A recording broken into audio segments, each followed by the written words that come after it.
Hi, I am Abraham Marcus, Chief Executive Officer of PowerTech Systems.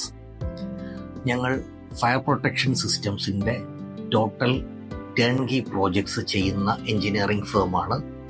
South Indian ഇൻഡസ്ട്രിയിൽ last 36 ഇയേഴ്സായിട്ട് ഞങ്ങളുടെ firm ആക്റ്റീവായിട്ട് work ചെയ്യുന്നുണ്ട്.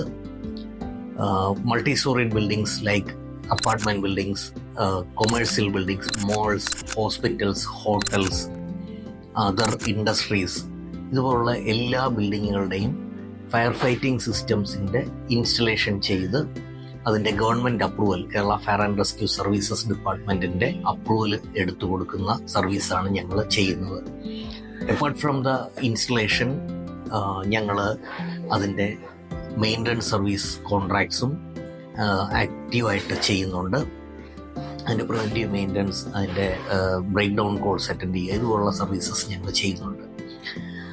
Last 36 ഇയേഴ്സായിട്ട് ഞങ്ങൾ ഈ ഫേം സൗത്ത് ഇന്ത്യൻ ഇൻഡസ്ട്രിയിൽ വർക്ക് ചെയ്യുന്നു. ഞങ്ങൾ ഒരു പുതിയ ബിൽഡിംഗ് പണിയുമ്പോഴത്തേക്കിനും ഫയർ സർവീസസ് ഡിപ്പാർട്ട്മെൻറ്റിൻ്റെ അപ്രൂവൽ ആ ബിൽഡിങ്ങിന് ആവശ്യമാണ്. അത് ഒരു സർട്ടൻ റൂൾസ് ആൻഡ് കോഡിനെയൊക്കെ ബേസ് ചെയ്താണ് നമ്മൾ ഒരു ബിൽഡിങ്ങിൻ്റെ ഫയർ ഫൈറ്റിംഗ് സിസ്റ്റം ഡിസൈൻ ചെയ്യുന്നത്.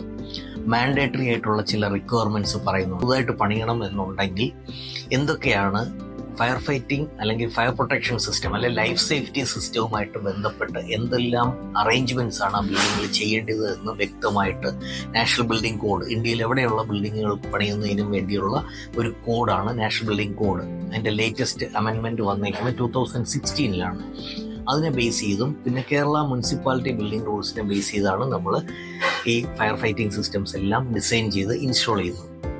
അപ്പോൾ ഒരു ബിൽഡിംഗ് പുതുതായിട്ട് പണിയുമ്പോഴത്തേക്കിനും എന്തൊക്കെയാണ് അതിന് മാൻഡേറ്ററി ആയിട്ടുള്ള റിക്വയർമെൻറ്റ്സ് വേണ്ടിയത്, എന്തൊക്കെ പ്രൊവിഷൻസ് അതിന് കൊടുക്കണം, എങ്ങനെയൊക്കെയാണ് നമ്മൾ ഫയർ NOC എടുക്കേണ്ടത്, no objection certificate from the fire and rescue services department എടുത്താൽ മാത്രമേ നമുക്ക് ആ പെർമിറ്റ് കിട്ടി ബിൽഡിംഗ് പണിത് കംപ്ലീറ്റ് ചെയ്ത് കഴിയുമ്പോഴത്തേക്കിനും അതിൻ്റെ NOC from final occupancy certificate ഇത് കിട്ടിയാൽ മാത്രമേ ആ ബിൽഡിങ് കംപ്ലീറ്റഡ് ആവത്തുള്ളൂ.